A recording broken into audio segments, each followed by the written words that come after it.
Didier Drogba et Sori Diabaté lors de la présentation des vœux du Nouvel An à la FIF. Ils ouvrent le débat dans un court instant. Bienvenue sur Radio Côte d'Ivoire, la chaîne numéro 1 sur l'info.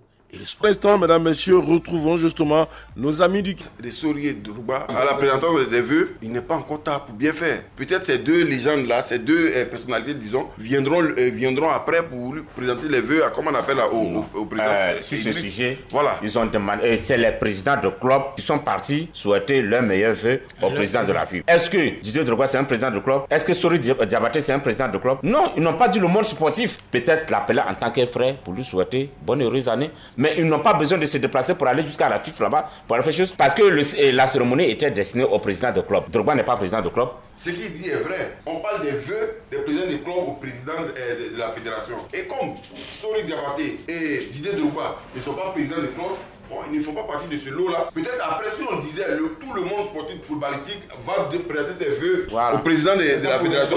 Voilà. Est-ce que le président de la FIF a envoyé des invitations à ces deux personnalités? Il faut se poser des questions. C'est une question aussi peut-être de constance. Ils ne sont pas forcément disponibles peut-être en Côte d'Ivoire. Donc on regarde un peu le calendrier de toutes les... Et puis, moi, les gens ne sont même pas concernés. Ils ne sont même pas concernés. Parce que c'est le président du club. Non.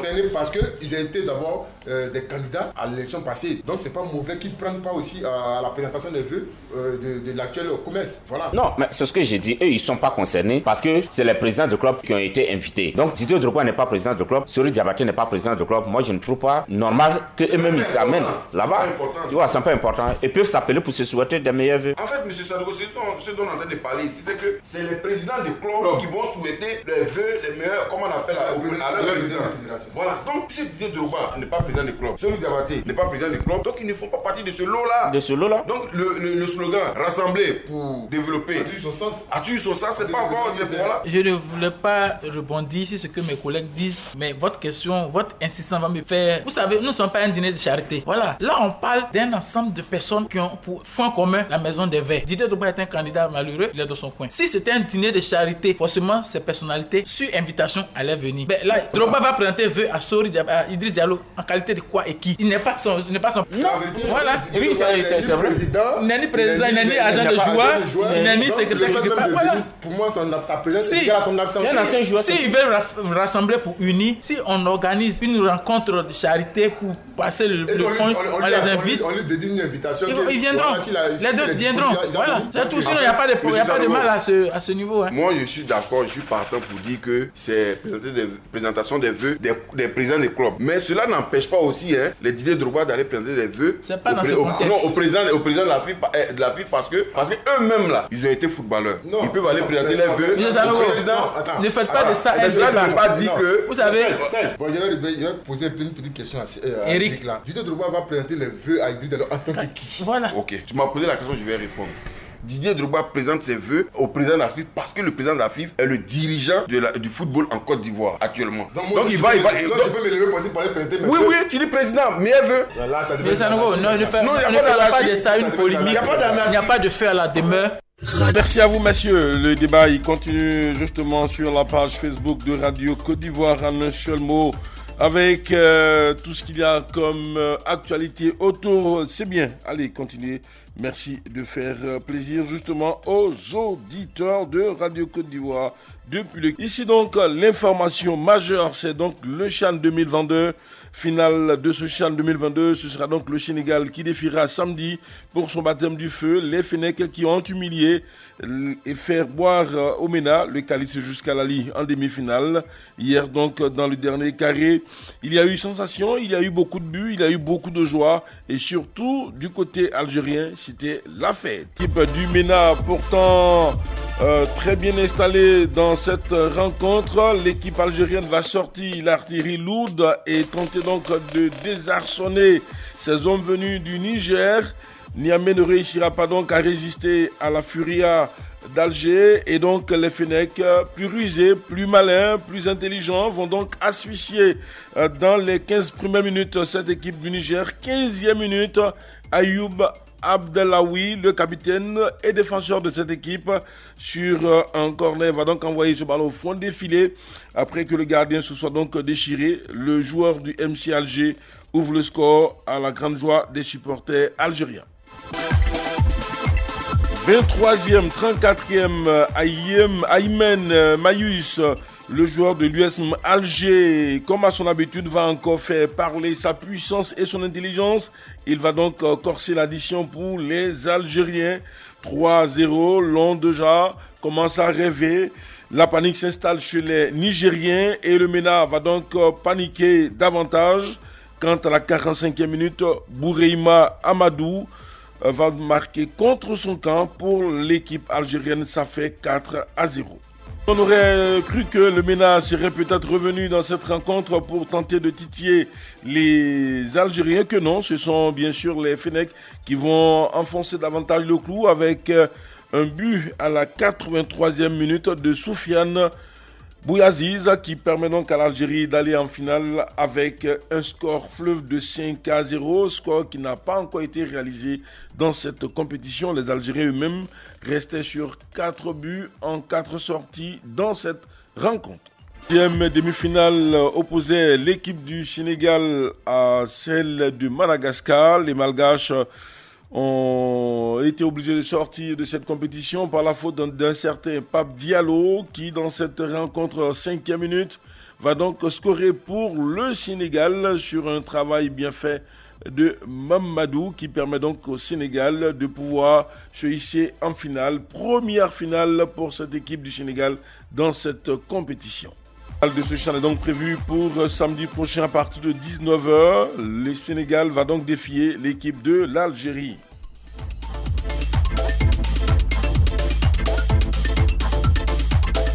CAN U17, l'édition 2023 se joue en Algérie. Alger, Constantine et Annaba sont les 3 villes du pays retenues pour accueillir les rencontres de cette Coupe d'Afrique des Nations de football des moins de 17 ans. La fête s'ouvre le 29 avril pour s'achever le 19 mai prochain avec 12 pays qui seront repartis en 3 poules de 4. Le tirage des poules va se faire aujourd'hui à partir de 11h, temps universel, 7 au Caire en Égypte.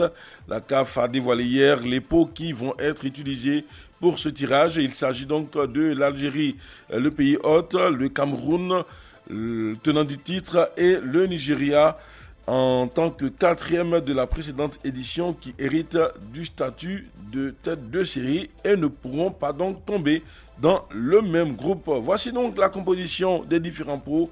Le pot 1 regroupe l'Algérie, le Cameroun et le Nigeria. Pot 2, le Sénégal, le Maroc et le Mali. Et puis dans le pot 3, l'on retrouve l'Afrique du Sud, le Burkina Faso, le Congo, la Somalie, le Soudan du Sud et la Zambie. Pour rappel, cette compétition n'a pas eu lieu depuis 2019, l'édition 2021 ayant donc été annulée pour raison de Covid-19. Avec elle, mesdames, messieurs, nous atteignons donc l'espace de la zone libre.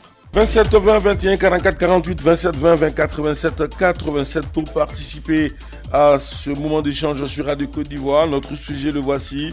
L'Algérie et le Sénégal qualifiés pour la finale du CHAN 2022. Mardi, les Fennecs d'Algérie ont humilié 5-0 le Niger en demi-finale. De son côté, le Sénégal s'est défait 1-0 de Madagascar. Quel commentaire après donc ces deux demi-finales, mesdames, messieurs? Je vous attends au 27 20 21 44 48 et au 27 20 24 27 87.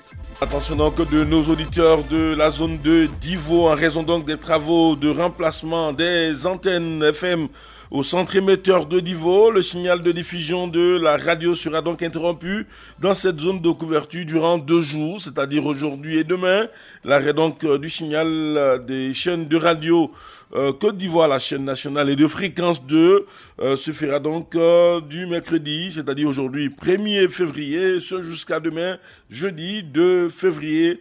La direction, en tout cas les différentes directions RTI, Radio, Diffusion, Télévision Ivoirienne et IDT s'excusent pour les désagréments que cette interruption de 2 jours va donc occasionner dans votre zone. Messieurs, dames, vous avez donc tout le temps pleuré que la radio n'arrose pas votre région, souffrez que pendant ce mois de février, IDT puisse donc remettre à neuf tous les émetteurs à la demande de la RTI qui veut donc vous satisfaire pour les échéances à venir. Merci donc de nous comprendre. Nous sommes avec nos auditeurs. Et justement, Divo, oulala, ils ont la radio. Bravo, Séverin Yao, bonjour. Bonjour, Fernand Fonko. Toute la population de Divo vous salue, précisément au bloc. Au bloc, c'est bien noté. Oui, on reste à Divo. Le message est passé. On attend fermement la radio et puis pour qu'on puisse avoir la radio en toute intégrité, toutes les émissions. Merci, ne partez pas. Nous sommes dans la même ville de Divo, mais cette fois-ci au quartier Data. Monsieur Fernand Trabi, bonjour. Bonjour, monsieur Fernand Kwaku. Vraiment, c'est un plaisir de savoir que vous avez l'information, mais vous faites tout pour rappeler sur Radio Côte d'Ivoire. Félicitations à vous. Merci. Allez, nous vous écoutons. À commencer par M. Séverin Yao. Oui, je dis bravo. Les deux équipes qui sont qualifiées en finale. D'accord. Il y aura un bon final le mercredi et le samedi à venir. Et mon inquiétude, c'est l'arbitrage, sinon que vraiment le Sénégal joue au ballon. J'ai dit bravo aux éléphants encore une fois parce que la Côte d'Ivoire a été battue par les deux équipes et puis ils sont retrouvés en finale. Vu que la Côte d'Ivoire est en train de travailler. J'ai dit aux dirigeants de travailler surtout pour qu'on puisse atteindre une fois la finale, pour qu'on puisse remporter. Merci à vous. Très bonne journée. L'entraîneur algérien l'avait déjà dit, l'équipe qui va battre la Côte d'Ivoire va jouer la finale et même peut remporter le trophée. Et donc, vous voyez que le Sénégal et l'Algérie qui ont battu la Côte d'Ivoire dans cette compétition se retrouvent en finale. Monsieur Ferdinand Trabi, nous sommes à vous. En moment, ce que je vois vraiment, la Côte d'Ivoire n'est pas une petite équipe parce que les deux équipes qui ont battu la Côte d'Ivoire se retrouvent en finale. D'accord. Voilà, les deux équipes se retrouvent en finale. On a vu au Cameroun, l'Égypte a battu la Côte d'Ivoire, l'Égypte est partie en finale. Donc maintenant, la finale entre le Sénégal et l'Algérie, vraiment ça va se jouer sur les détails. Parce que l'Algérie aura son 12e homme qui est le public et son 13e homme qui est la VAR. Donc vraiment, les Sénégalais doivent faire très attention à cette finale-là. Voilà. Et je dis merci aux éléphants, merci à l'entraîneur Aïdara Choualou qui est en train de faire un bon travail au niveau de ces éléphants-là. Ce monsieur, il a vraiment le caractère. Sinon, vraiment, l'équipe ivoirienne qui était là, si ce n'était pas un entraîneur comme Aïdara Choualou, je ne suis pas sûr qu'on peut atteindre les quarts de finale. Vraiment, je tire mon chapeau à cet entraîneur. Merci, bonne journée. Merci à vous et puis surtout portez-vous bien à Data, c'est à Divo. Également monsieur Séverin Yao qui nous a appelé donc du bloc, c'est à Divo. Merci et surtout restez à l'écoute des programmes de Radio Côte d'Ivoire. C'est vrai que pendant ces 2 jours, aujourd'hui et demain, vous n'aurez pas donc la radio puisque IDT est en train donc de changer les émetteurs donc de votre côté. Allez, vous serez satisfait à partir de vendredi. Boaké, le Béquet avec monsieur Fofana Média. Bonjour.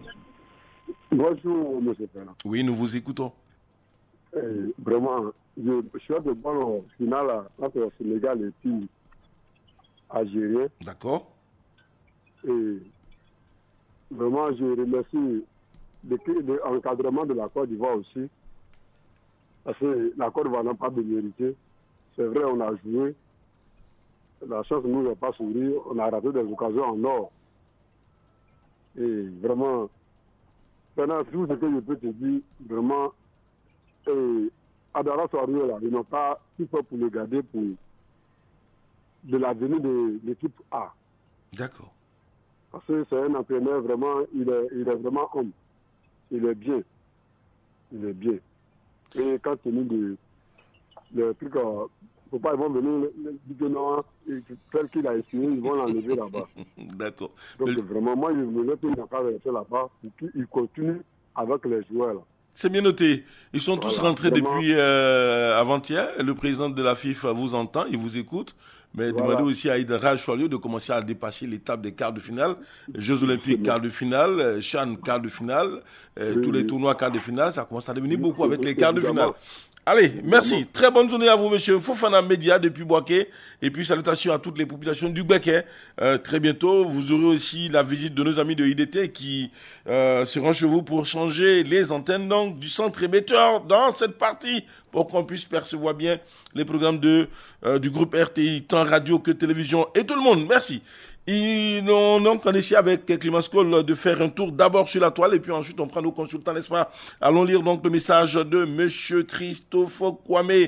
Il dit ceci, l'analyse est simple, l'Algérie est une équipe de pointe, elle a donc montré son expertise, mais quant au Sénégal, cette équipe s'est donc qualifiée difficilement face à l'équipe de Madagascar. Au finish, l'Algérie remportera donc la coupe. Il nous écrit donc de Bomi-Zambo. Monsieur Bossois Sérémy nous écrit de Yopougon-Toit Rouge. Il dit ceci, il faudra dire qu'il n'y a pas eu donc de surprise à l'issue de ces deux demi-finales. La logique a été respectée. L'Algérie a confirmé tout le bien qu'on pense d'elle en faisant d'une bouchée cette équipe du Niger, et le Sénégal a assuré le minimum face donc à l'équipe de Madagascar. La finale promet une belle empoignade entre les deux équipes. Bonne chance donc à elle, a-t-il écrit.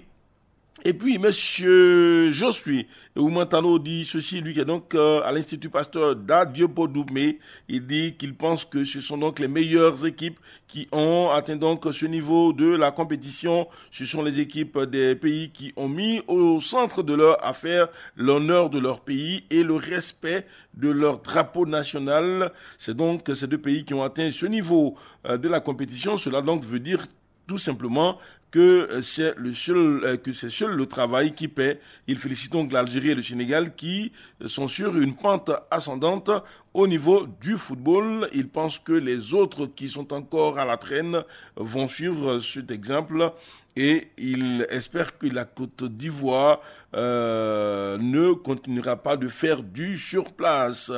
Il se nomme Achille Oula. Il dit bravo à l'Algérie qui vient donc de confirmer sa qualification devant la Côte d'Ivoire. Le Sénégal n'a pas trop démontré un football qui rassure ou met donc en confiance pour remporter le trophée devant l'Algérie. Il voit l'Algérie remporter ce trophée. Félicitations donc à l'équipe algérienne, a-t-il écrit. Monsieur El Hadj Silla, il dit là où il y a donc du championnat, ce sont ces équipes-là qui sont en finale. Ici en Côte d'Ivoire, nos dirigeants n'ont rien compris et c'est le résultat du mauvais élève qui est là en alignant donc 11 joueurs d'une même équipe qui ne peut même pas aligner 2 matchs en compétition africaine, mais la catastrophe aux yeux donc de tous, que Dieu nous aide, même si le président est de la SEC, ce n'est pas comme ça. Allez, vraiment, merci à tous. Et puis, on espère que tout se passera bien. Merci également à M. Roumain Kakou. Merci à M. Yao Michel Kofi. Merci à Koulibaly Ngolo Ibrahim. Merci également à Zon Gaston Laoui depuis Bietri. Qu'est-ce qu'il a dit? Le Sénégal, quant à lui, veut donc toujours jouer, prouver qu'il a donc du répondant et il demeure important.